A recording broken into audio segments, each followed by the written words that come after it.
Join us, friends. Great Scott, Spa Guy. Do they know what we have in store for them? They will if they tighten up. And don't double dribble. To the Grey Ghost, Spa Guy? Exactly, old chum. No time to waste. To the Grey Ghost. We have not a minute to spare. It's showtime, friends. All right, it is a Spa Guy, and once again, it is, in fact, Globetrotting with Trey. And we are not wishing cotton was a monkey.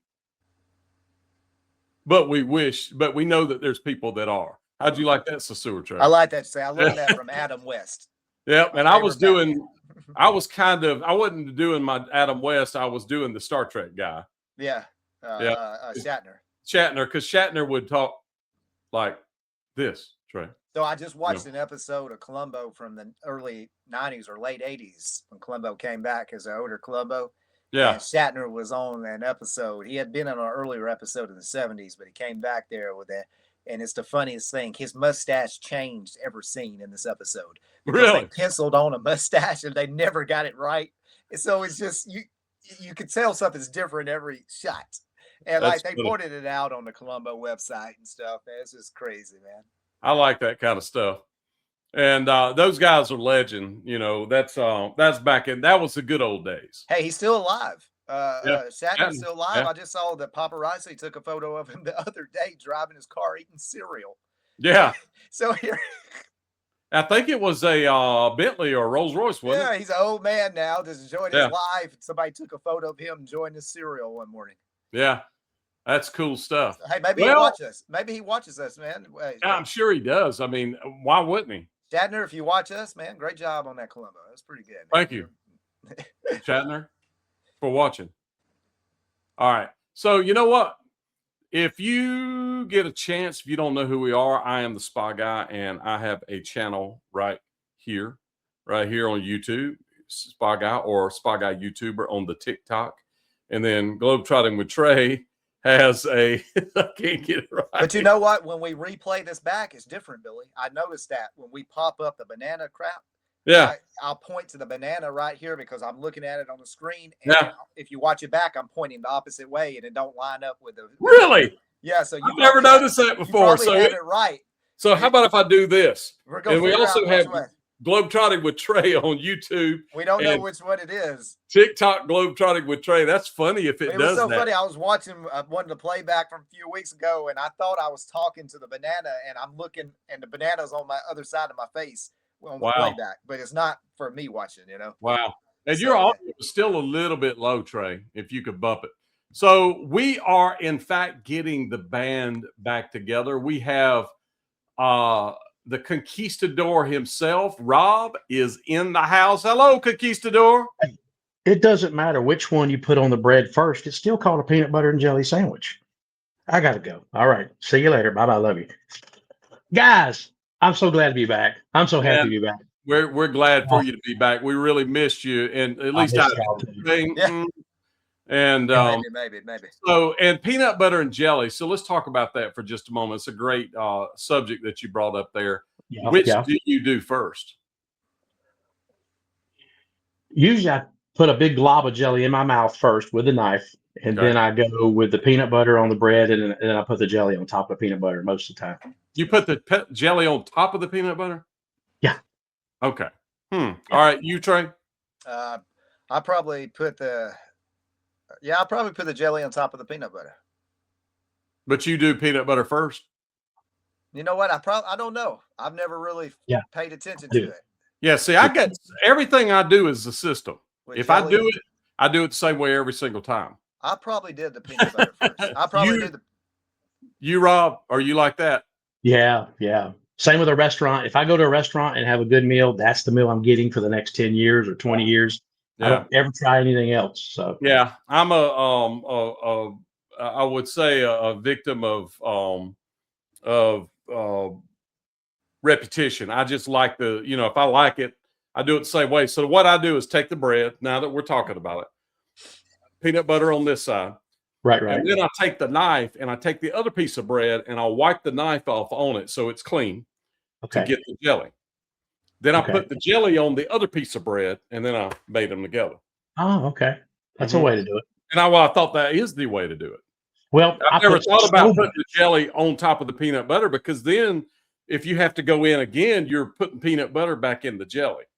Yeah. See, that's why I'll take the knife and put it on the bread and rake it like that to keep the peanut butter from getting mixed into the jelly.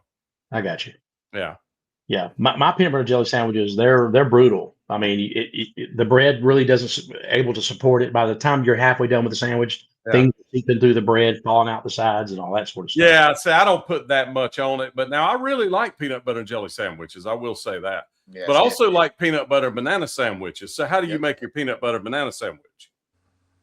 Peanut butter on one side, and then I'll slice the banana kind of on a bias or whatever on the other piece of bread.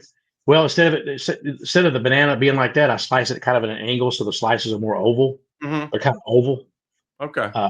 I don't know if I called that the correct thing, how I slice it. Yeah, well, I thought that's what you were saying, but I wanted you to clarify it. That's you, Trey? Yeah. I will take a bowl, cut up a banana in a bowl, put the peanut butter on it, and smash it all up. So you do mashed bananas, but I'm talking about just a regular banana sandwich. That's all I eat. So you do smashed banana. So that's a different thing. Okay. And so what I do is peanut butter on one side. Yeah. Then I take the knife and I do the same thing. I take my mayo and I put it on this side. I cut my banana pieces up on the mayo side. I pour sugar on top of it, and then I put the peanut butter on top of that. Okay. Yeah, but I cut the bananas in regular slices because you can get about 3. So you can get 10 pieces. So 9 pieces on a piece of bread. Yeah. So 9 slices. Yeah. So it's like tic-tac-toe on there. And then I put a little bit of sugar on it. Now, back in the day, Trey, the way we would do that was mayo and the banana, and we would just pour sugar in it and mix it. And that was a smashed. But I hadn't had smashed banana in a long time. I still make banana sandwiches occasionally. With the sugar on it, it's terrible for me, but I like them. And back in the day when we were kids, we called it French toast, but it wasn't French, or cinnamon toast is really what we called it. But what we would do is take a slice of bread, white bread, white as you can get it. And I would put 4 pats of butter, or 5 pats, 1 on each corner, 1 in the middle. Sprinkle cinnamon on it, sprinkle sugar on it, and then bake it until it was caramelized. And that was what we would eat. We called it cinnamon toast. That's pretty good. But man, it's really, really good. It's horribly terrible for you, I'm sure. But man, you talk about something that tastes good now. It's really, really good. But they say that, Elvis would cook the banana sandwiches that, they put it in a half stick of butter, put it in there and cook it after you made it. I don't go that far, just the regular white bread. But now Lori won't let me have white bread. So I've got this darn wheat bread and all that kind of stuff, which takes completely away from the whole ambiance of the whole thing. Yeah. It's still good, but it's not as good as it was. She's trying to keep me alive. Well, bread makes a sandwich. I mean, really, no matter, it really does. And here's a question. Okay, peanut butter. What brand do you prefer, and mayonnaise? What do you prefer? Mayonnaise would be Hellman's. Peanut butter would be Jif. Yeah. Okay. Yeah. I got you. What about you, Trey? I prefer strawberry jelly. Me too. But I like grape, but if I have the choice, I'm gonna go strawberry every time. Yeah, and I'm a jam guy. I don't like jelly. I prefer jam. Yeah. So I can see that. Yeah. I can see that too. I don't know what that means. I don't know. I'm thinking about what's that song, Jammed Up and Jelly Tight by Tommy Rowe or whatever. I was thinking about that song, yeah. Was you thinking about that too, Trey? Yeah. So what kind of mayonnaise you like, Trey? Is it is it JFG, or they call it something like that in Alabama y'all eat? Or I hate mayonnaise. I'm not going to eat mayonnaise. Man, you're missing out, Trey, if you're not using mayonnaise on your banana sandwich. Yeah, I can tell you that's terrible stuff right there. Oh man, I like banana. I like mayo mixed with mustard on my hamburger. Yeah. I don't know how y'all can do that stuff. I like a good tuna fish sandwich with extra mayo, so that you can crush up the Cool Ranch Doritos and it holds them into the sandwich and just the crunch, and it's just so good. I see why you guys aren't fit. Yeah. Well, now that is true. I don't have time to worry about that. Yeah, Trey. Well, we don't have the moneymaker that you have. If I had a face like yours too, I'd be eating healthy and eating smart too. But look at me. Look at me. I'm like a cross between Dom DeLuise and Jackie Gleason right now. So, Jackie DeLuise. Jackie DeLuise. I like it. Yeah. I like DeLuise. Jackie DeLuise. Mm-hmm. Yep. So, can I just real quick? Absolutely. Check that out. This came in the mail. When we did the last podcast, it was being shipped here. So look at that. Is that not beautiful? That's super great. Cool. Look at that. Yeah. Conquistador. Yeah. Miss Vicky Cobble sent that to us. Anyway, I love it. I love it. Vicky did a great job. She's so nice. And I was just hanging at the TigerMan. Fantastic. Yeah, it's beautiful. It's going on the wall right there where you see right there. That's Butterbean dressed as Clint Eastwood in The Good, Bad, and Ugly. Okay, cool. Yeah, Heather had it made, so it's the body and the poncho and the hat, and it's Bean's my dog's face. But anyway, I'm gonna put it right there and put her someplace else. That's nice. Yeah, you might be able to stack them. I might do that. Yeah, I might do it anyway. But I want it to be seen because it's really cool and it's very unique and special, and it touched my old enlarged heart when she presented that to all of us. That was really cool. So yeah. Speaking of that, Adam the Woo's autopsy came back. Okay. And his heart was 3 times the size that it should have been. Oh, wow. And so he had some serious heart issues.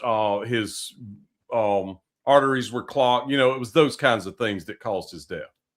Did he know? Did he know anything was going on? I don't think he did. But, when you watch him in the last year, he really talked a lot about death, a lot about life, a lot about, he even picked his own plot, maybe a year and a half ago, Trey, something like that.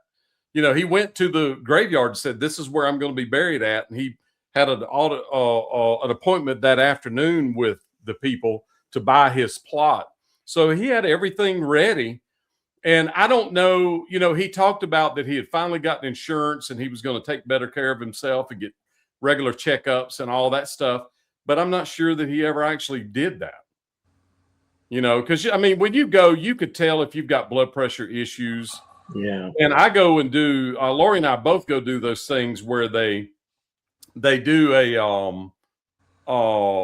they put you kind of in an MRI machine and they look at your heart and they look for blockage and all that kind of stuff. But there's a better one that we need to go, that I'm probably going to go do. And she'll go do as well, where I've had it done before many years ago, where you drink dye and all that kind of stuff. And then they take internal pictures. That thing where they do the full tilt boogie is about $475. The regular one that we do is about $75. Yeah, me too. And, it's $100 for me. Yeah, and the $75 one, $100 one is you're in and out in 20 minutes. It's a very, very simple thing. And I did that one recently, and it still says that I have no blockage or anything like that. But I would love to do the better one, because the way that I ate at one point in my life, I can't believe that I don't have blockage, because my dad had a quadruple bypass at about, I'm 60.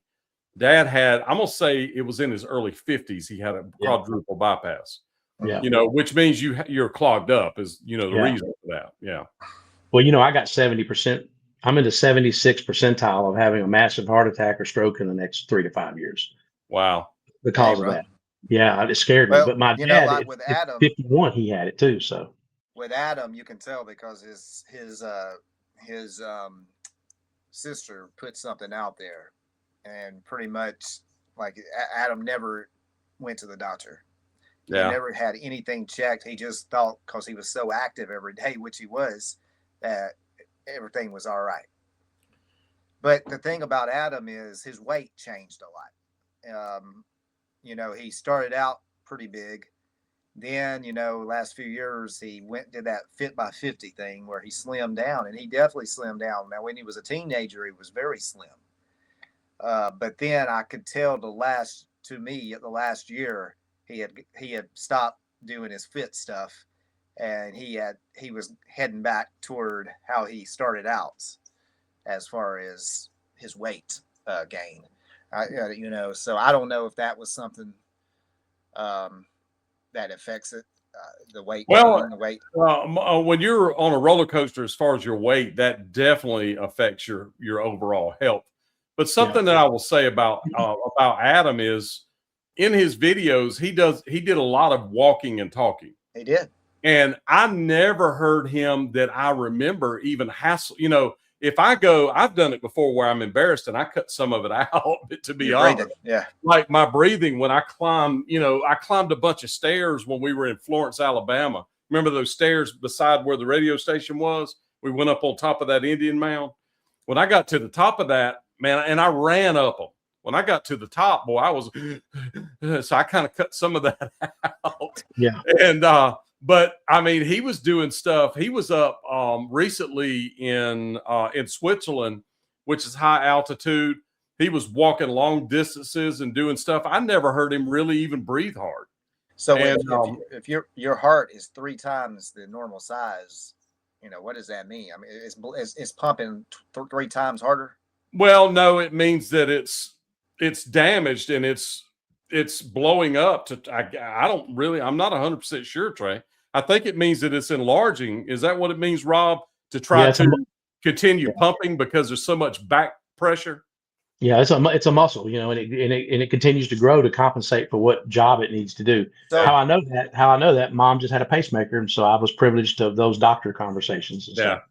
So by him doing that last trip he did for 30 days, do you think that hurt him?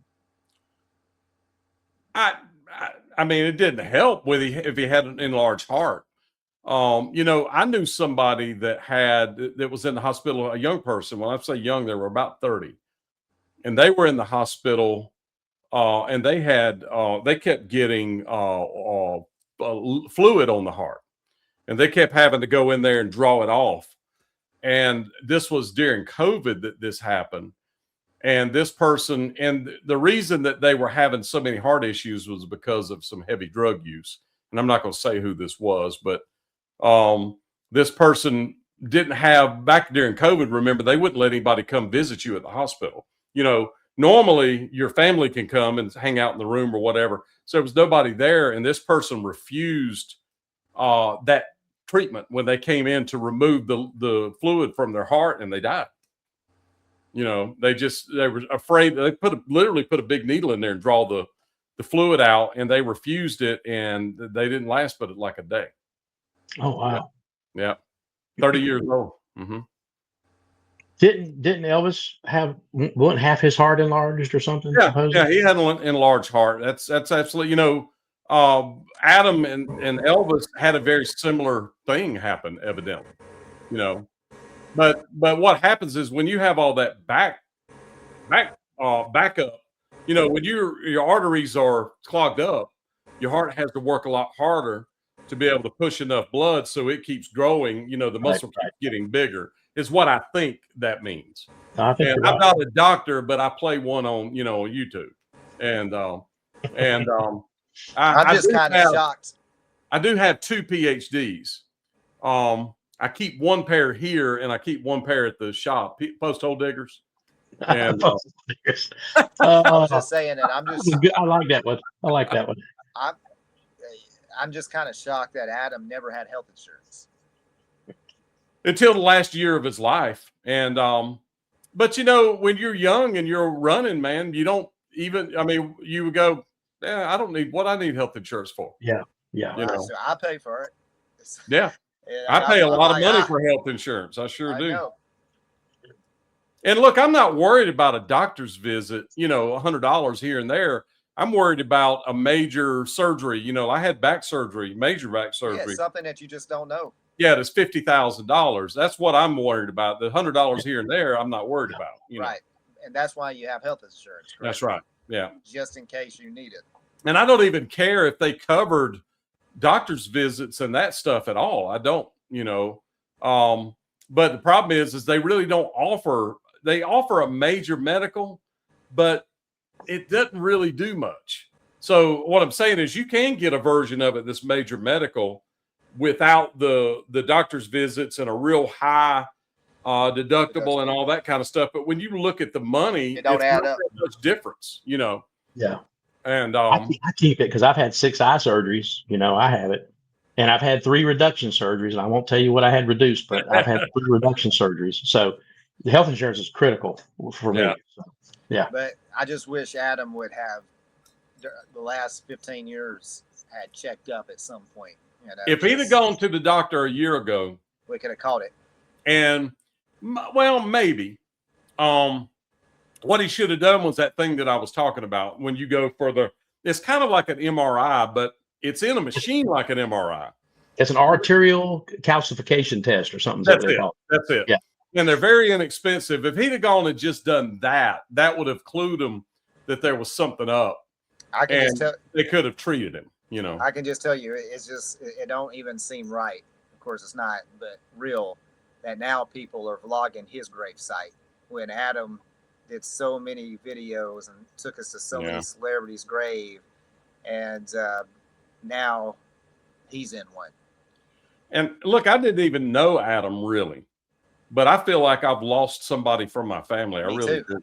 Yeah, because you're missing that. Because I'd watch his shows. Yeah, but I've gone back and watched a lot of them and watched his dad, JWW on the Move, and you could tell his dad is going back and reminiscing and replaying.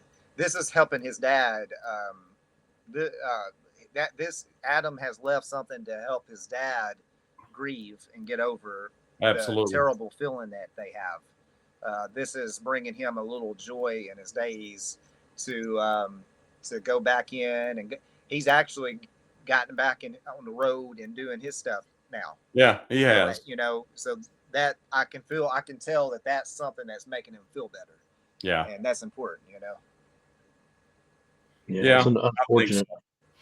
So I wanted to tell a little bit about something that happened to me recently, and I think this will segue into some other things that we could talk about with Trey if he's willing to share. And I wanted to start this out by saying that what we're going to talk about is not political. And I had somebody recently make a comment on a video. I don't even remember which one it was, but they were like, I watch your videos to get away from the political stuff, yada, yada, yada. But my thoughts are on that is we don't do really politics very often, and we're not even going to do politics today because what we're going to talk about is not political, although it has been politicized. Something being politicized and something being political is two completely different things.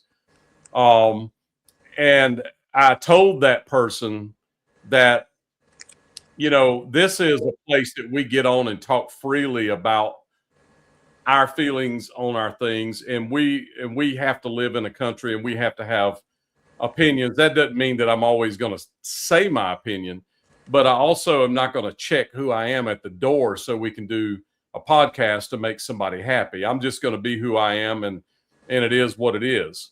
All that being said, what I'm talking about is, and the part that I'll tell about, let me tell about the part that I'm talking about, and then we'll go on to Trey's, and then we'll talk about what some people may consider a political thing that I don't consider a political thing, and we'll explain that in a minute. So recently, I sell a lot of hot tub parts in a lot of places. We have 8 websites that we sell on. One of the places that we sell is Hot Tub Parts of America. That's my main website. And on Hot Tub Parts of America, when they check out, they could check out with a lot of different ways of purchasing using a credit card. They could use PayPal, which goes through a company called Braintree. Braintree and PayPal, at one time were the same company. I think they may have separated, but it's still somehow they're intertwined. But occasionally I'll get a chargeback. And what that means is that the customer has said, hey, that's not my credit card. That was fraud, whatever. So we have a system where when we're looking at orders on our computer, on our programs, and we're filling orders, you've got the left side is the address of basically the address for the credit card. The right side will be the shipping address. Normally they're the same address. Occasionally you'll get a thing where the left address, which is the one used for the credit card, is different than the right address. We have a system where we look at that And if those addresses are different and the order is $100 or more, then we start looking for other clues, like another clue would be a phone number. You can easily grab a phone number, put it in Google and search and see if it comes back to that person, that name. And if it does, we go, okay, that's probably correct. Then we look at the email. That's another good indicator. So if you see Bob Jones order something and then it's bobjones@gmail.com, that's probably a good order. But if you see Bob Jones over here, and then you see hoodly doodly boodly boo over here, and then down there you see ABCQR56789 at 678.com. Right. I go, So what we'll do is look at the phone number, pop it in, see if it comes back to anything. And so there's different ways that we try to unravel it. And it doesn't come up often, but it comes up often enough that we have to spend time. I've taught my guys how to look at those orders before we're especially if we're doing drop ships, because usually it's a higher value item. My first experience with that was we sold these, it'd be an INXE Aware control pack. They're about $600, $700. Well, one day, and it was unusual to sell one, so I sold one, and then an hour or two later sold another one, and then an hour or two later I sold another one. I'm like, how do we suddenly get a run on this high value item and nobody's ever purchased it before? Right. That's bizarre. So I really start looking. The addresses were different and all that stuff, and I was able to just not. Basically, what I do is if we figured out, we mark it fraud or suspected fraud and just don't ship it. And occasionally you'll mark one and you call them and they don't call you back or whatever. A week goes by and you get a phone call and they go, hey, where's my order? Oh, well, you didn't contact us back. We've messaged you, we've emailed you, we've called you. So anyway, I had this charge back. It was $300, $299.99. And it was for a circulation pump, an E5 Lang that's popular on hot spring tubs, Watkins. And so I looked at the notes, and one of my guys wrote, hey, I called the customer. This is a legit order. So we shipped it. So I got a charge back yesterday or the day before. I think it was yesterday, and I'm looking at him, and I contact the guy that works for me and said, hey, you called this guy. And I said, let me tell you what happened. We got charged back. Let me tell you what happened. This is an example. I bet you $1 to a donut that guy bought from eBay. Call him and find out where he bought from. So sure enough, he called and the guy confirmed, yeah, I bought that off of eBay. So we got the guy to do screenshots of his order and send us over so we could find the seller and all that kind of stuff. So what the scam is this. You get a person that gets on eBay, they create an account. They go to different things on the internet and they try to find something that they think is a popular seller. Let's say it's a $300 item like mine. Well, they will take my pictures, my description, all that, create a listing, sell it for $150. So, of course, if you see one for $300, you see one for $150, and it's the same thing, which one are you going to buy? Right. So they bought the one for $150. They use a fraudulent credit card and send me an order to ship to their eBay customer for the $150. Then the fraudulent credit card gets charged back to me, but they get paid from eBay. You see, that's how it works. Wow. So I've had it happen one other time that I caught. But what I did today was when I got the guy to give us, he was nice enough to follow through and help us. We got screenshots, and I went on eBay, and sure enough, that seller's gone now. It's a red screen when you punch that seller name in, and it's some arbitrary seller name too. It's not like mine is. I'm not going to say what mine is, but let's say the TigerMan is TigerMan Museum on eBay. So theirs was like AEQ234. It's just an arbitrary number. Right. That doesn't mean anything. So my point to you is there's people out there trying to figure out ways to defraud, and they're probably not even in this country, or if they are in this country, they're probably not here legally because they know that we could chase them down and figure out who they are. Right. So Trey ran into a situation that I believe is an illegal alien. I'm not calling them an immigrant because if you immigrate, I'm not giving them that respect, if you will. Someone that comes across that border illegally and comes into this country, they first should not be able to get a driver's license. And this is not political. This is protecting the borders of your country, because let me tell you, if you don't have borders, you don't have a country. And I will defy anybody that's listening right now. If you are getting mad right now because you're going, oh, no, these people should be able to come in here. Not a one of you would allow me to go to your town, find 3 vagrants, bring them to your front door and knock on your door, and you allow them to come stay in your house. If you will not do that, then every one of you that are thinking that right now, every one of y'all are hypocrites, because this is the same exact thing. Your house is your country. This country is our country, and we have a border around it. And let me tell you, some people go, well, you're not a Christian if you think that. There's walls around heaven. And if you don't do it right, you don't get in. It's not hard to figure out. There's rules and walls for a reason. And these people come into this country illegally. And the other thing that really bothers me is they're not only coming to this country illegally, they're not joining in with the rest of us to become Americans. They're joining in to try to steal from Americans, to try to take from us. And I have zero problem with people coming and immigrating the right way. And I'll give you an example of that. Most of you that are listening to this would know of a success story of someone immigrating to the United States. And a lot of people would say this person was an illegal immigrant, but when they came to the United States, it did not require a passport or immigration or whatever. And this person was in the Army and all that, and that's the colonel. The colonel came from another country. He came here, he assimilated, and he became very, very wealthy and created the most recognizable celebrity ever known to man. And the colonel did it legally. He didn't come here illegally. It was not illegal to come to, I think he came here in 28 or 29. It was not illegal to come to the United States without a passport. So all you people that keep saying that, stop saying it, because it's not true. Quit saying it.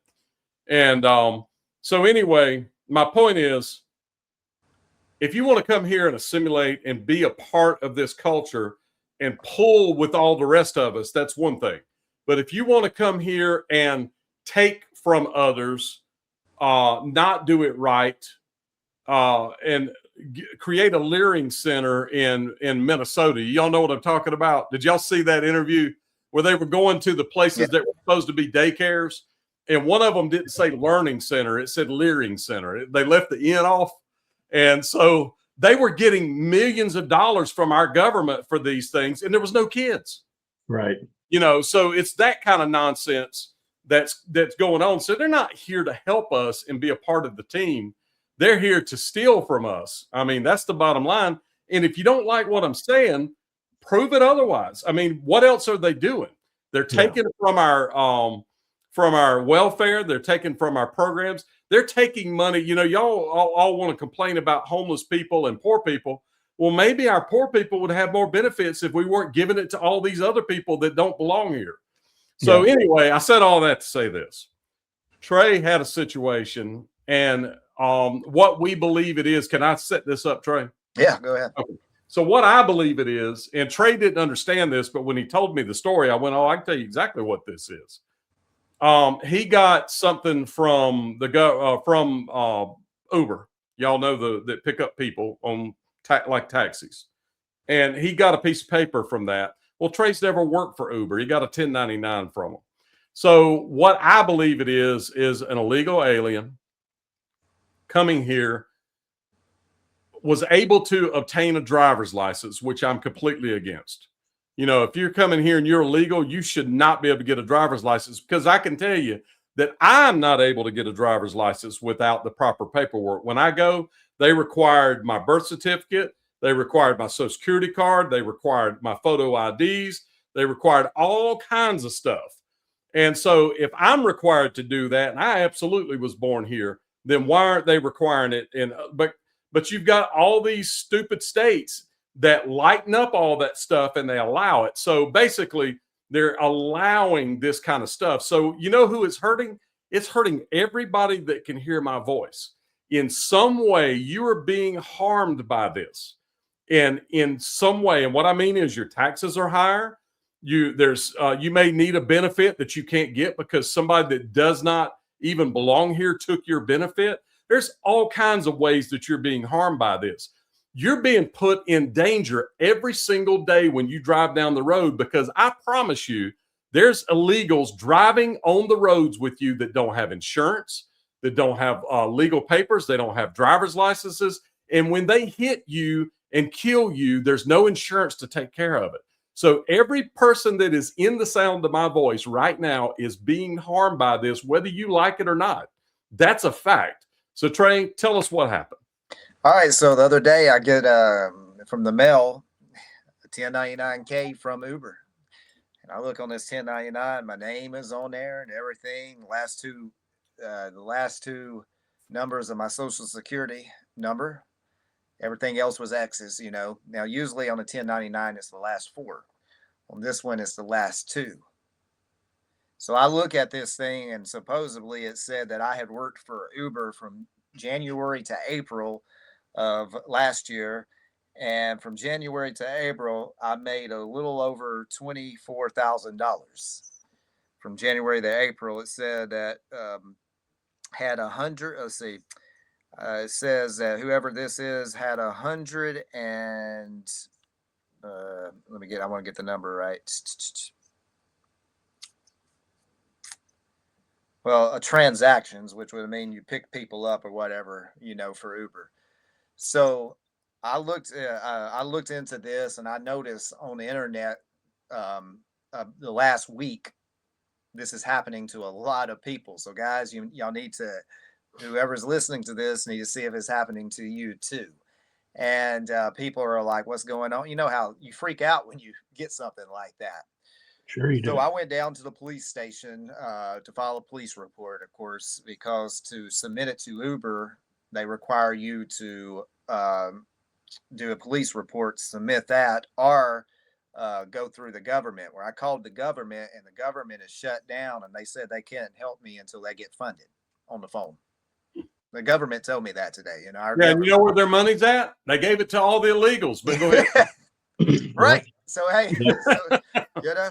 So yeah, I heard that today. I you know, anyway, so I went down to the police department, man, and I talked to a cop to file a police report, and there was a guy in front of me that had the same thing from Uber.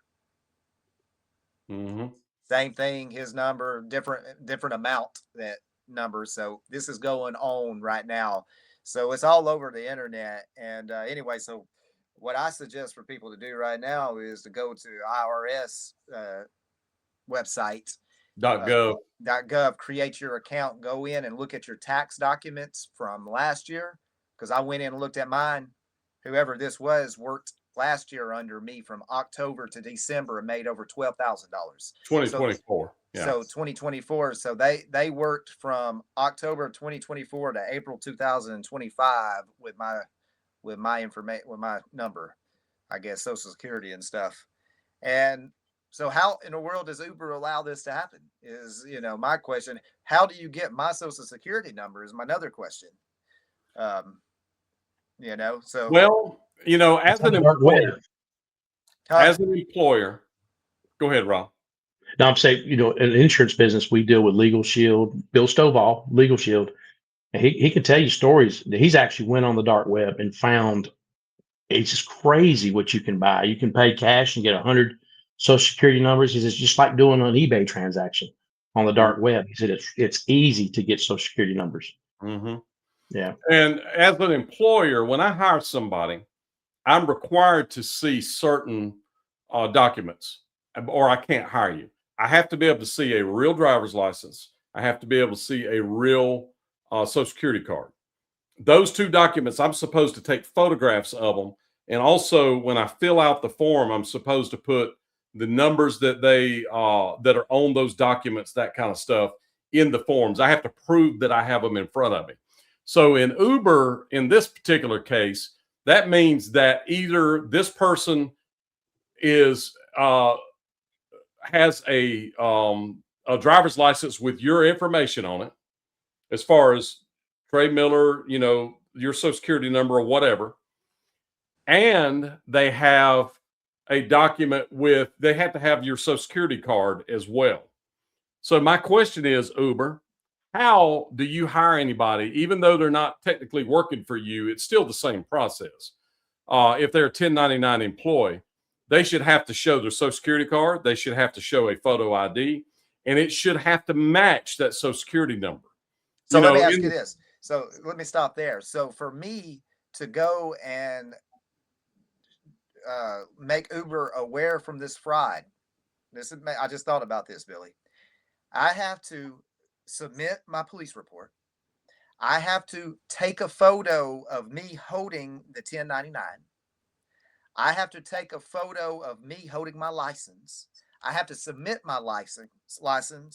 Or the photo of you holding the police report. And me holding the police report, all before they'll do anything. Yet they'll let somebody work with my information. Exactly. So they're requiring more from you that got defrauded than they are from the guy that did the defrauding. So think about this. So not only did they allow whoever, I'm not going to call names, but whoever with a driver's license, my question would be, how did they get that driver's license? Are they actually really insured would be the next question. So are they Ubering and they're not even insured, and then they're using yours? So all you bleeding hearts that say, oh, well, I've heard these people, their argument is, well, they come into here and they're paying taxes and they're doing this and they're working and they're doing this. No, they're asking Trey to pay the taxes. They did the work, took 100% of the money. And I would also say it got cut off in April, right, Trey? When I started. I probably took care of that in April. And so my point is those people didn't pay any taxes. They gave it to Trey to pay. Now, Trey, of course, is not going to have to pay it because he can prove that he did not work for Uber. But now the onus is on Trey to do the work to prove that he didn't do that. Right. Yeah, Trey did zero wrong. And where it all went wrong was Uber is allowing this system that does not require the proper documents. And I think somebody says sue their A for being a bunch of clowns. And they're doing that with intent because they know that there's illegals doing that. That's the only reason they would do that. It's like states that are trying to allow voting without proper identification. There can be only one reason why you're doing that. And I would never have a company where I'm allowing people to come in, and basically it's the same thing. I have no issue with legal immigration, the vetting process. Uber didn't vet these people. They didn't make sure. And there's a system when you hire somebody where you can go in and take their ID and check it against the Social Security number. There is a system for that. As an employer, you're supposed to go in and check the ID and make sure that those two things work. They didn't do any of that. Man, it's crazy, man, because, like the numbers here. So January, they made $7,259.82. Kept it all, Trey. Didn't pay any taxes. February, they made $6,397.95. March, $8,178.48. Pretty good months. April, $2,387.02. So only 2,000 in April? Yes. So they got busted early April, it sounds like. It sounds like that. Now, when they started in October the previous year, they only made $800. So did they do that just so they wouldn't get noticed? Like, or what do you mean? See if I would have noticed them, or no. That's just the first week, probably, or first half a week. First week. They started in October. Where do they drive at? Do you know where they were at? Where they did their business? Where they're at. So it doesn't give you any information. Mm-mm. Does Uber know? Well, Uber would have to know. They Right? gotta know. Yeah. So see, Uber should have an onus on them to give you the information of who that is that used your Social Security number. But I guarantee you, if you contact them and go, "Oh no, we can't do that because there's laws against that." Well, hell, Uber, there's laws against hiring illegals, but Right. you did it. Right. You know. By the way, you can't contact Uber. It's robot stuff. Yeah, it's all robots. You don't talk to no person. Somebody said they looked in. They got the same thing with Uber. Somebody's using their stuff. They went in and checked, like I said, with RIS. Somebody DoorDashed them as well. They said, luckily, DoorDash, you can talk to a human in DoorDash, unlike Uber. But so guys, I'm telling y'all, so somebody listening here is going to be getting a 1099 in the mail from Uber. Mm-hmm. Y'all watch. This is a big thing that's happening right now, and it's just started the last week with taxes starting. And Uber is really hard to get in touch with. They, like I just said, they're making it hard, Trey, because it doesn't benefit them for you to contact them. Right. Mm-hmm. Yeah. It's just sad, you know. It is sad. It is sad now. The burden's on you. You're the one who's got to worry about this now. You know. Right, but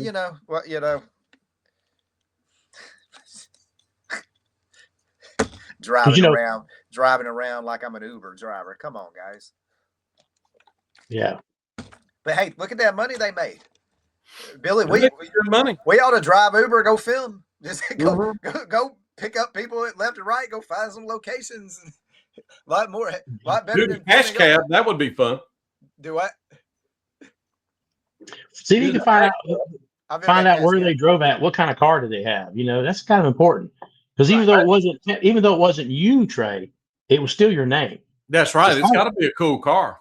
It's got to be a cool not car. A great Kia or anything like that. Oh my gosh, yeah. Wouldn't it be horrible? Hope it wasn't like an old Corolla or something. But let's talk about this, Billy. So how did they get paid? The money just was deposited into their.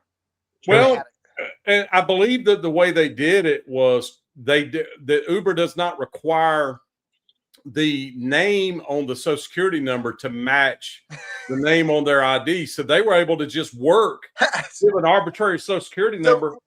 So to tell you the truth, that money should come to me. That money's gone, Trey. But I'm just saying, Yeah, that money's been gone. Mm-hmm. Yeah. So how in the world? How in the world could Uber allow my information, my Social Security number, and send the money to Maurice Gonzagas? And because they did not do their due diligence as a company, and I bet you there's a lawsuit for that out there. Well, there is a lawsuit. I looked at it. Mm-hmm. And I think they're letting other people jump into it too. Mm-hmm. Yeah, and they're going to have to do something because they're not doing what they're supposed to do. But now, is Uber an American company or is it overseas? It says San Francisco. That's overseas, Trey. Yeah, that's not America. That's not America. And who's our buddy that lives in San Fran? That was at the event. Oh yeah, man, the cool guy with a jacket. Oh yeah. Him and his dad, Clark. Yeah, I'm sorry, Clark. Yeah, not you, Clark. Not you and your dad. Y'all are cool. Yeah, no, Clark and his dad are cool. Yeah, they are. Yeah. But anyway, so Clark needs to go and go down to Uber for me. Yeah, he needs to go see if he can figure it out. Wear that leather jacket. Yeah. But that stuff, there's all this fraud and all these things but it's being allowed. That stuff, there's checks and balances in place for all this stuff. But if nobody follows them, they don't work. And that's the problem. And now the government shut down. Yeah. Well, it goes back to morals. It goes back to morals. Yeah. It's morally as a company owner, or you should care for your employees and care for the well-being of your citizens and all that. And when you create a business with the sake of loopholes, knowing what you can and can't do, that's just wrong. See, I saw a story. This happened happened like in 2020. And there was a big thing out there with this happening out there in California in 2020. So it's been since then. It's still going and going. Uber hadn't done one dang thing about it, I guess, except like I just said, they make it hard for the person that finds out that somebody's been using their stuff to work for them to contact them and get something done about it. They make that really tough. They hope people just don't follow through because they give you 6 or 7 or 8 things you have to do. They just hope people is like, that's too much, so I'm not gonna worry about it. Mm-hmm. I'm a follow througher, Trey. Globetrotting with Trey is too. Yeah, Spot Guy is definitely a follow through, no doubt about it. I know that firsthand. And Globetrotting with Trey is a follow through as well. Yeah. You cut Billy's legs off, he'll just drag himself on his hands. He'll keep going. All of y'all that thought that underestimated the follow throughness, now you know. Billy, what did you? But the whole thing about you always, even from the beginning, you said tighten up. Yeah, so, that's true. You wasn't tightening up the whole time. Yeah, tried to tell him. Nah, Billy, if this happened to you, same situation as Trey, I can see you kind of doing like a Jason Statham type thing where you track the person down, force them to ingest a pill that if they don't give you the money back in 24 hours, they die or something like that. Yeah. Right? Yeah. Okay. Absolutely. Yeah. Yeah. That's kind of like the my favorite Liam Neeson. Yes, that's a Liam Neeson move. Take it, when he's on the phone and he told that guy on the phone $32,426. Yeah. He told that guy on the phone, man. And he was coming. You give me my daughter back, buddy. This is just come on. I'm sorry. I'm sorry it happened to you, brother, man. I really am. That sucks because now you need to check everything. You need to be diligent and check everything all the time because somebody could get a mortgage with your name now. You might be owning a home. Something. I mean, there's a lot of things to think about with this kind of stuff. So I know. And Bill ran into that. Snowball. Yeah. Bill Snowball would be a good guy to get in touch with. I have that with Bill. Legal Shield. Yeah. And so it looks at your credit every day and it'll give you a report if anything changes. It does all that. And that's I've had Legal Shield probably 20 years. It's been a long, long time. Yeah. Through Bill. And but I had a thing where I went to buy another Jeep, maybe 3 Jeeps ago. I'm gonna say it was 2021. And when they pulled up my credit, of course I still had good credit, but they were showing where I had a car that had been financed with a bank I've never done business. Seemed like it was Bank of America. And they had been repoed and stuff, and none of that's me, So how did you fight that, Billy? I didn't have to fight it. My credit was good enough anyway, but I didn't spend any time on it, but I'm sure it's still there, See, that's the thing. Here's the opposite side of that coin. If you're a deplorable person with a credit score like 200, people, I can't give my identity away, So that's one of the things about to sell his on the dark web, and they sent it over to the light web. Yeah, I got the old Elvis soundbite, return to sender. They sent it right back to me. I was like, come on, man. I just, like you said, so they just steal people's social security numbers. They probably have a lot of them. Yeah, and they just go from one to another, don't they? I'd say they have everybody's social security number. Yeah, I don't think anybody's social security number is safe at this point. And I'll ask y'all something. It's always I've always wondered about. Whenever somebody takes a picture of a car, they're selling a car, they'll take their thumb and stick it up so you can't see the license plate on the back of the car when they're taking the picture. Why? If I see the tag, I can't do anything with it. What difference does that make? Have y'all ever wondered about that? Well, I sold a motorcycle a couple years ago, and I did the same thing. I actually put only because I see other people doing it. I'm thinking there must be a reson for this, and I take up my that's what I'm saying. I mean, I don't think there is a reason. I think people just do it because they see other people do it. Well, I guess they could run your tag and find out where you live and come steal the bike instead of buying it. I mean, I hate to tell you this, but when you drive down the road, we can see your tag, right? Yeah. And if I go to your house, I could probably see your tag on your vehicle sitting in the yard, right? You can, but if it's a motorcycle that's being advertised, you don't want to attract that person to your residence, possibly. I don't know. I don't think they could find it by the tag number. I don't think you can. Oh, okay. I don't know if you can or not. My brother would know. Ex-cop, he'd know. I mean, unless you knew somebody. I mean, I know somebody. If I want a tag run, I can call them and they'll do it for me, but that's not a public thing, Yeah. Yeah, that's upper echelon stuff. That's like top crust stuff right there. So Billy, what are the chances that whoever has done this is a illegal? I think a high probability. That's why it stopped in April. They're gone, and that is exactly why open borders, allowing people to come in here. It's not just a safety issue from them harming you physically. Right. If you have someone that's here legally and they kill people, which absolutely has happened, they've robbed people, they've done all this stuff. That's one thing. Another one would be they're driving without insurance, and they're driving drunk, and they're harming people that way.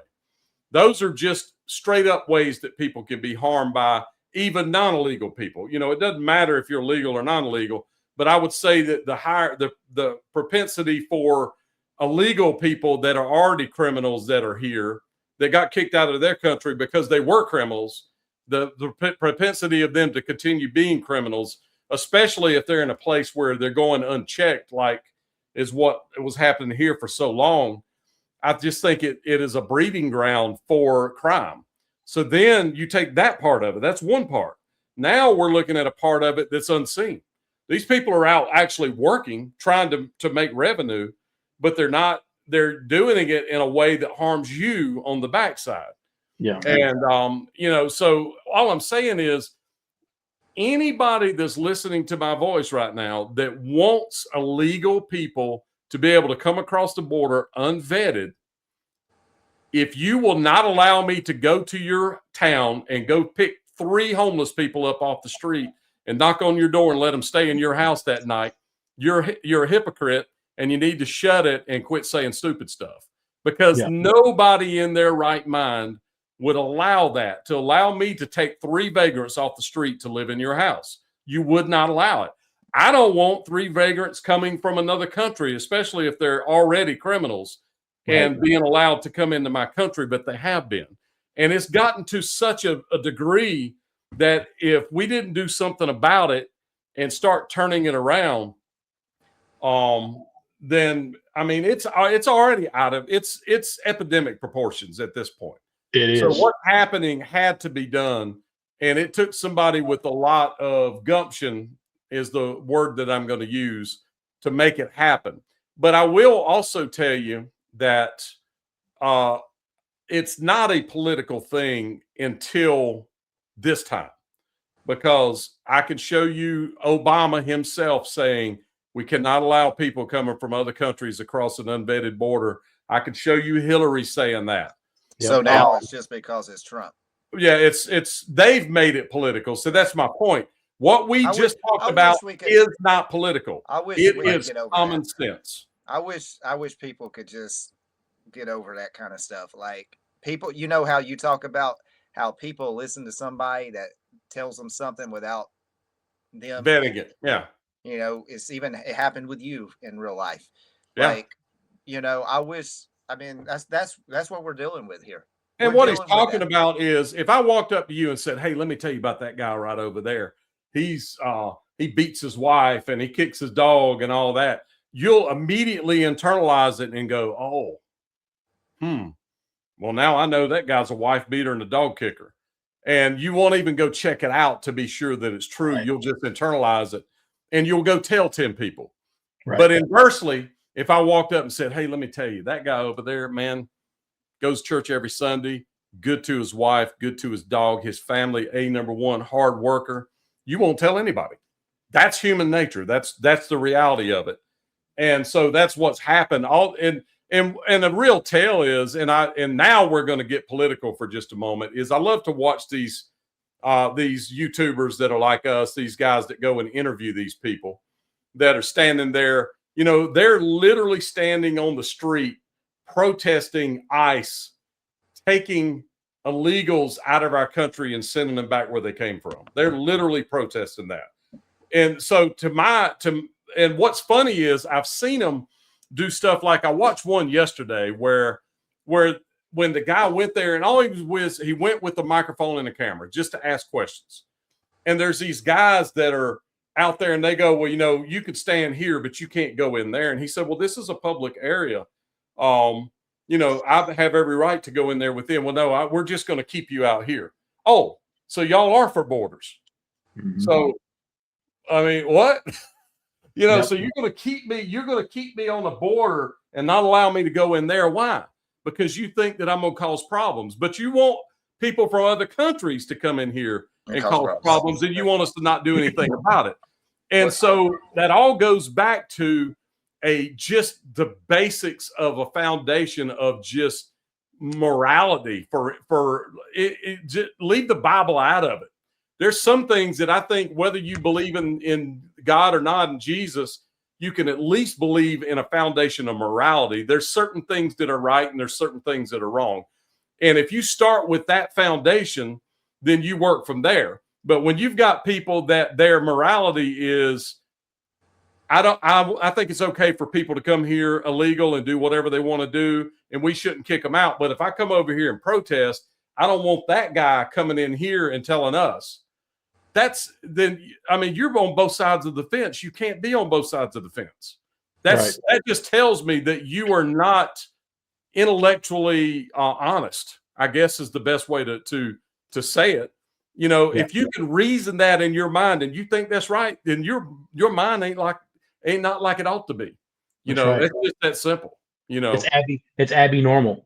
It's Abby normal. And those kinds of people, I don't know what your thought process is, but I can tell you what it is. It's emotion. So some people think with their brain and they think with a real set of rules and a real set of morality, if you will. Some people, it's all emotion, and it's kind of that thing where if I'm over here and it benefits me to say this, then I'm going to say that, even though it completely contradicts with what I say when I run over there and I change what I said to help me over here. And so when you do that, what is it? We've talked about it before. It's chaos. The Bible says that God is not the author of confusion. So if it's chaos, it's got to be from Big Red. It can't be from God. God doesn't allow that. And you said Big Red? Big Red, yeah. Yeah. I love it. Is that what you call Beelzebub? Yeah, Beelzebub's Big Red. Big Red. Yeah. I love it. Yeah. I love it. Yeah. A friend of mine, him and his wife are having a house built in Charlotte, a nice house on the golf course and everything. And they were supposed to be been in the house the week of Thanksgiving, where they're still not in because ICE showed up and everyone's gone. Wow. He couldn't get the ones that didn't get taken away. The rest of them are hiding out like criminals. He can't get anybody. He's offered to go to the house and pick them up and bring them, and they won't do it. So they're still not in the house. It's still not done yet. And talking to him, about all this, the Grammys was Sunday night, and that guy that's gonna sing at the Super Bowl, what's his name? Bad Bunny. Gay Bunny. Bad Bunny. Yeah. He won, I guess, and he got up there and he said, "We're not." He said this. He said, "We're not savage. We're not animals. We're not aliens. We are humans, and we are Americans." So my only really thing to that is if you're here legally, then that's one thing. But we're not talking about that.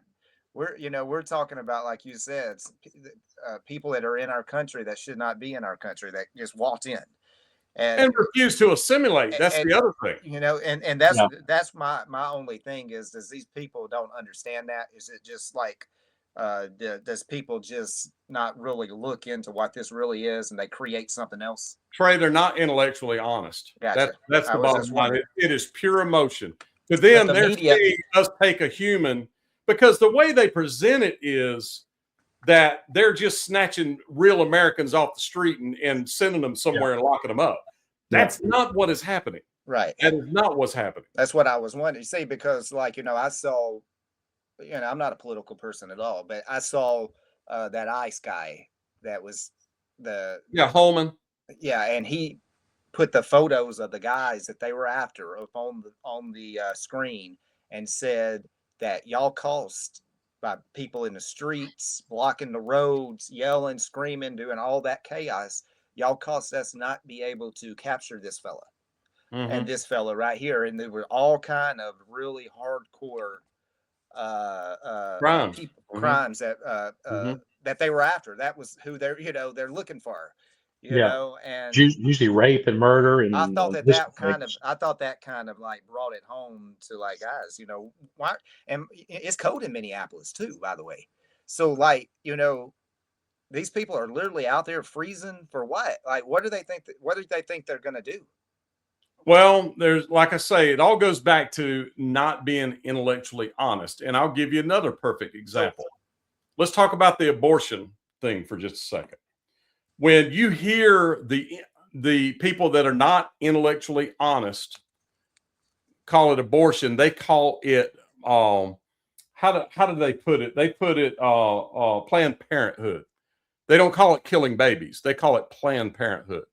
Because if they said what it really was and they were intellectually honest about it, they would say what it actually is, but they don't want to say what it is because they know that's bad. So they'll try to come up with another term to try to soften what it really is. Gotcha. So they don't call it illegal aliens. They try to call it now undocumented immigrants. They'll say stuff like that. That is not being intellectually honest. That's the bottom line. So by Bad Bunny getting on there and using his platform at this award show to say that,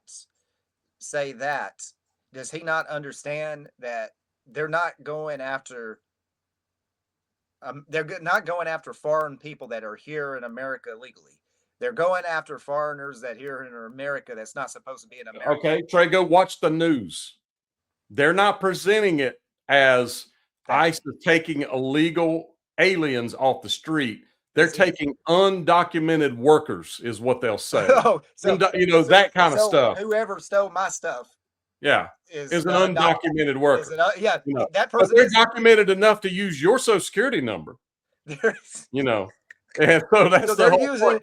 I'm actually an American here. They're using. But that's being intellectually dishonest, and that's the whole point of all this. When you're talking to somebody and they won't use real words and say what things really are, then they don't really even mean it. And we live in a culture where a lot of this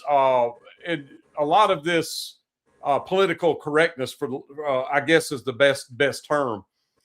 Most, like these big companies that are bending to this political correctness, they don't even really mean it. They do it because they think they've got to, or they're going to be canceled. That's the bottom line. And I just saw, like, when he said that, I heard all this applause from all those musicians and stuff out there. And then Jelly Roll gets up there and brings up how Jesus saved his life a few years ago. And it wasn't a big applause up in that room, Yeah. And it just kind of shows. And where's Bad Bunny from? Isn't he South America? Brazil? Yeah, Brazil. And he's wearing a dress, right? Isn't he gonna wear a dress? Let me tell you this. After that speech, if I was Trump, I'd want to see his papers. Yeah. Because I'd kick his stupid A out of here if he didn't have his papers right. I can tell you that. It wouldn't be no Bad Bunny at the Super Bowl. Can you imagine that halftime show? He's a man in a dress. What is he gonna do? He's gonna do something, guys. I heard he's gonna wear a dress. Yeah, they're celebrating all that crap. That is a big for me. Yeah, I won't be watching the Super Bowl. I'll record it and watch the commercials and fast forward to the game like I always do. Yeah.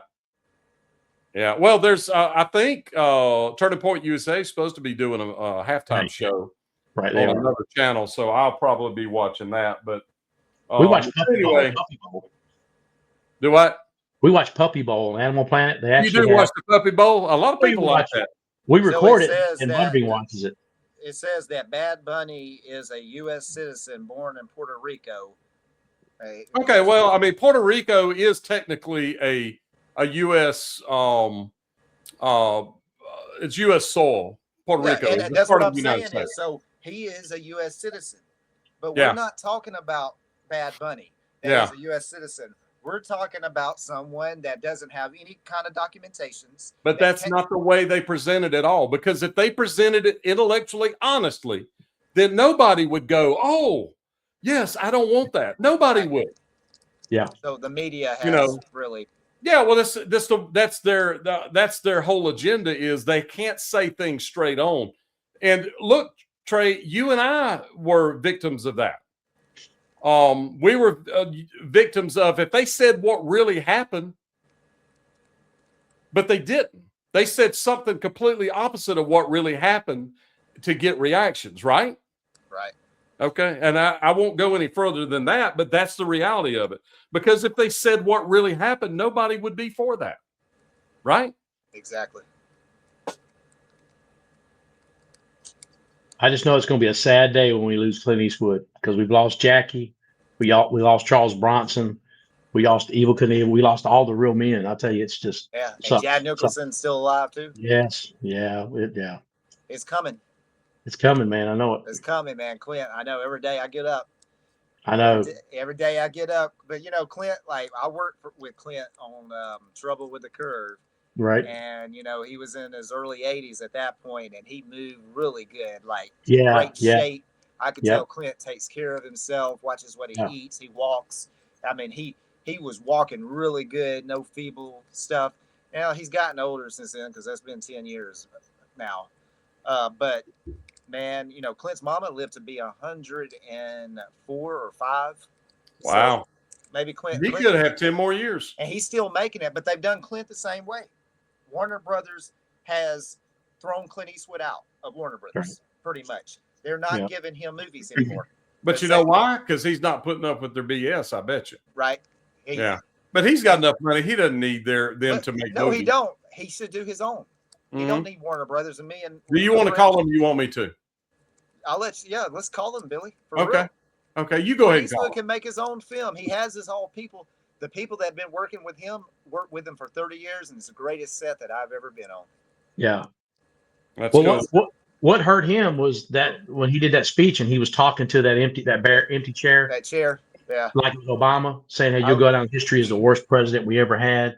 That hurt him after that, Yeah, he shouldn't have done that. Seeing that it was, But so he can't be honest.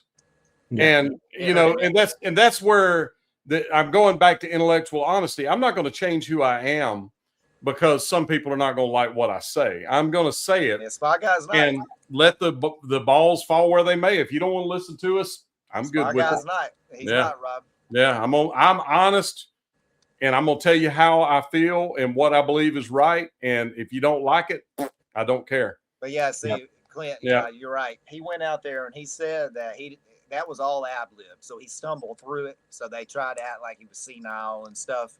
But what he said is somebody gave him a chair right before he went on and said, "Hey, do you need this?" And he thought about it and said, "Yes, I do." That's where so he took it out there, set it there, and talked to an invisible Obama sitting right there on the stage. Mm-hmm. And my son, by the way, turns 36 today. Happy birthday, Trey. My son, Trey, not this Trey. Happy birthday, Trey. Yeah. He's 36.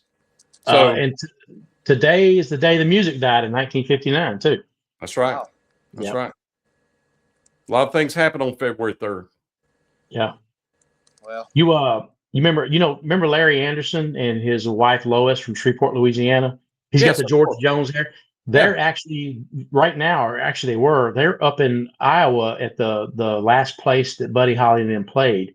Surf something. Yeah, the Surf Ballroom. Yeah. Yeah, that's it. Yeah, it's a big music festival, and there's a ton of people that are there, and that they were up there for 5 days. He wants me and Heather to try to come next year. I told him, you need to do that. I haven't been to the Surf Ballroom yet, but I need to get up there. He said it looks the same as it did in '59. They've not changed anything. Yeah. Yeah, that'd be cool to film right there. Yeah, we haven't filmed that, but we need to. Well, maybe I can work for Uber and take a Uber trip. Yeah, all that money you made off of Uber. Unbelievable. For Uber. All right, guys, we ran way over, and I know we bloviate a little bit on this, but let's make the next one fun. How about that?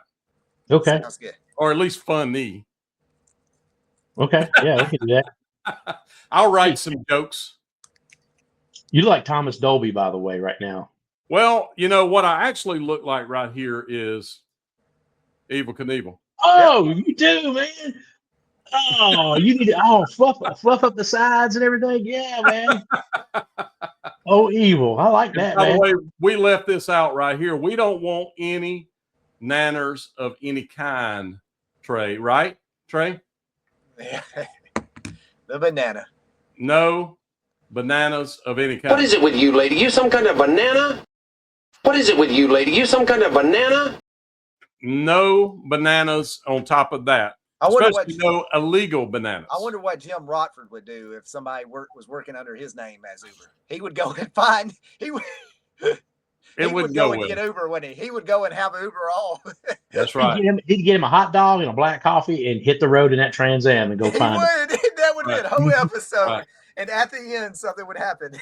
Well, we'll do something lighter on the next podcast. Thank y'all so much for listening. Tighten up every chance you get. Don't double dribble. And word to your mother then. Happy birthday, Trey.